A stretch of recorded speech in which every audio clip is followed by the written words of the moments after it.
Hey guys, so ngayon ay sigang naman na baboy ang ating nilutuin ngayon. Ayan siya guys. Sigang na baboy. Pinakulo ko na siya para lumambot. Ayan. Saka sinama yung gabi. Ayan. Saka sibuyas. Para mamaya malambot siya bago titimplahan natin ng mga pampalasa. So mamaya guys, papakita ko sa inyo after. Guys, titingnan natin yung ating luluto kung malambot na yung karne.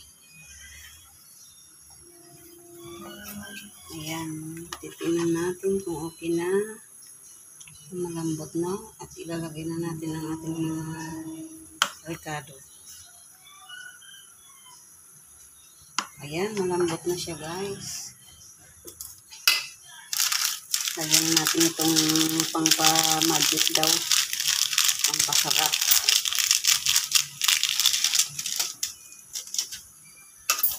Ayan, pampasarap sa ating niluluto.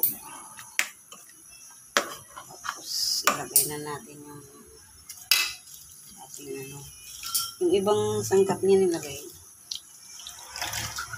Lagyan natin itong ating yan, sili. Sili na siya, sili. Lagyan natin yung ating gulay. Talbos ng kangkong. Yan. Yan ang ating pang sa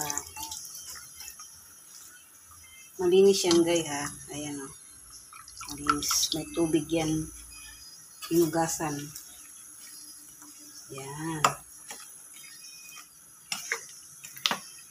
Marami talaga kang naglagay ng kasi yung aking mga kasama dito ay mahilig sa gulay na kangkong. Lalo pag sigang. Yan. Gusto nila yan. Gusto nila yan o. Yan na. Malambot na yung ating kuwan. Yan o. Karne. Yung baboy.